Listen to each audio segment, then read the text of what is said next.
நைட்டில் வந்து கண்டிப்பாக விண்டோ திறந்து வச்சுட்டு தான் தூங்கணும். ஏசியே யூஸ் பண்ணாலும் அப்போ ஏசியோட கம்ப்ரெஷர் போயிடும் அப்படின்வாங்க. அப்போ நம்ம கிட்னி போனால் பரவாயில்லையா, ஏசி போட்டிருக்கோம் அப்படின்னா நிறைய பேருக்கு அட்வைஸ் பண்ணுவேன். என்ன அப்படின்னா கிட்னி ஸ்டோன்ஸோட வருவாங்க. ஸோ அவங்க என்ன அப்படின்னா நல்லா அப்போ தான் சாப்பிட்ருப்பாங்க, உடனே அப்படியே படுத்துருவாங்க, தண்ணியும் குடிக்க மாட்டாங்க, ப்ளஸ் ஏசி ரூமில் இருப்பாங்க. ஸோ இப்போ என்ன ஆகுது அப்படின்னா உடம்புக்குள்ளே இருக்கிற மாய்ஸ்சர் எல்லாம் அது சக் பண்ணிடும். ஸோ ஏசி தவிர்க்க முடியாது, இருந்தாலும் அவங்களுக்கு என்ன ஒரு அட்வைஸ் அப்படின்னா விண்டோ இருந்தது அப்படின்னா ஒரு விண்டோ கொஞ்சமாவது திறந்து வச்சிருக்கணும். ஸோ ஃப்ரெஷ் ஏர் உள்ள வரணும். அந்த ஃப்ரெஷ் ஏரை தான் நம்ம ஏசி வந்து கண்டிஷன் பண்ணி கொடுத்தது அப்படின்னா அது பிரச்சனை இல்லை. ஸோ ஒரு சில இடத்துல நம்ம விண்டோவே ஓப்பன் பண்ண முடியாதுன்ற சுச்சுவேஷன் இருந்தது அப்படின்னா நம்ம வெளியில போயிட்டு வரலாம். ஒரு எவ்ரி 1 ஹவரோ இல்லை 45 மினிட்ஸ் ஒன்ஸ் வந்து கொஞ்சம் வெளியே போயிட்டு ஃப்ரெஷ் ஏரை பிரீத் பண்ணிட்டு வரணும். நைட்டில் வந்து கண்டிப்பாக விண்டோ திறந்து வச்சுட்டு தான் தூங்கணும். ஏசியே யூஸ் பண்ணாலும் இப்போ நிறைய பேர் வந்து அப்போ ஏசியோட கம்ப்ரெஷர் போயிடும் அப்படின்வாங்க. அப்போ நம்ம கிட்னி போனால் பரவாயில்லையா அப்படின்னு தான் நான் கேட்பேன். கிட்னி லங்ஸ்க்கு வந்து ரொம்ப முக்கியம் அது ஃப்ரெஷ் ஏர்ன்றது. ஸோ அதனால கொஞ்சமாவது ஓப்பன் பண்ணி வச்சுட்டு தூங்கணும். ஸோ நிறைய பேருக்கு இருக்கிற இன்னொரு சந்தேகம் வந்து என்ன அப்படின்னா வந்து சாப்பிட்டதுக்கு அப்புறம் தண்ணி குடிக்கலாமா, அதே மாதிரி வந்து ஒரு நாளைக்கு ஒரு மனுஷன் வந்து எவ்வளவு தண்ணி குடிக்கணும் அப்படின்றது. சரி, தண்ணி எவ்வளவு குடிக்கணும்ன்றது ஒவ்வொரு இண்டிவிஜுவல் தான் முடிவு பண்ணும். தனி மனிதனோட ஒரு இதுதான் அது. ஏன்னா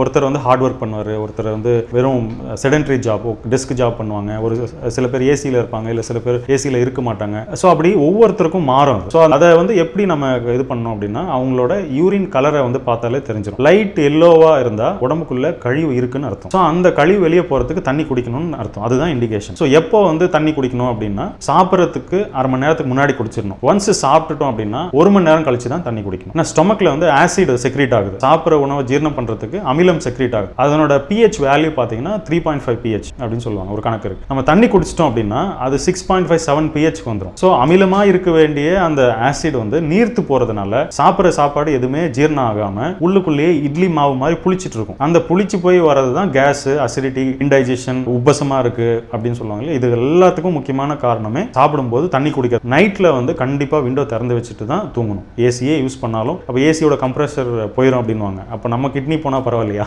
ஏசி போட்டிருக்கோம் அப்படின்னா நிறைய பேருக்கு அட்வைஸ் பண்ணுவேன். என்ன அப்படின்னா கிட்னி ஸ்டோன்ஸோட வருவாங்க. ஸோ அவங்க என்ன அப்படின்னா நல்லா அப்பதான் சாப்பிட்ருப்பாங்க, உடனே அப்படியே படுத்துருவாங்க, தண்ணியும் குடிக்க மாட்டாங்க, பிளஸ் ஏசி ரூம்ல இருப்பாங்க. ஸோ இப்போ என்ன ஆகுது அப்படின்னா உடம்புக்குள்ள இருக்கிற மாய்ஸ்சர் எல்லாம் அது சக் பண்ணிடும். ஸோ ஏசி தவிர்க்க முடியாது, இருந்தாலும் அவங்களுக்கு என்ன ஒரு அட்வைஸ் அப்படின்னா விண்டோ இருந்தது அப்படின்னா ஒரு விண்டோ கொஞ்சமாவது திறந்து வச்சிருக்கணும். ஸோ ஃப்ரெஷ் ஏர் உள்ள வரணும். அந்த ஃப்ரெஷ் ஏரை தான் நம்ம ஏசி வந்து கண்டிஷன் பண்ணி கொடுத்தது அப்படின்னா அது பிரச்சனை இல்லை. ஸோ ஒரு சில இடத்துல நம்ம விண்டோவே ஓப்பன் பண்ண முடியாதுன்ற சுச்சுவேஷன் இருந்தது அப்படின்னா நம்ம வெளியில போயிட்டு வரலாம். ஒரு எவ்ரி 1 ஹவரோ இல்லை 45 மினிட்ஸ் ஒன்ஸ் வந்து கொஞ்சம் வெளியே போயிட்டு ஃப்ரெஷ் ஏரை பிரீத் பண்ணிட்டு வரணும். நைட்ல வந்து கண்டிப்பாக விண்டோ திறந்து வச்சுட்டு தான் தூங்கணும். ஏசியே யூஸ் பண்ணாலும் இப்போ நிறைய பேர் வந்து அப்போ ஏசியோட கம்ப்ரெஷர் போயிடும் அப்படின்வாங்க. அப்போ நம்ம கிட்னி போனால் பரவாயில்லையா அப்படின்னு தான் நான் கேட்பேன். கிட்னி லங்ஸ்க்கு வந்து ரொம்ப முக்கியம் அது ஃப்ரெஷ் ஏர்ன்றது. ஸோ அதனால கொஞ்சமாவது ஓப்பன் பண்ணி வச்சுட்டு தூங்கணும். ஸோ நிறைய பேருக்கு இருக்கிற இன்னொரு சந்தேகம் வந்து என்ன அப்படின்னா வந்து சாப்பிட்டதுக்கு அப்புறம் தண்ணி குடிக்கலாமா, அதே மாதிரி வந்து ஒரு நாளைக்கு ஒரு மனுஷன் வந்து எவ்வளவு தண்ணி குடிக்கணும் அப்படி.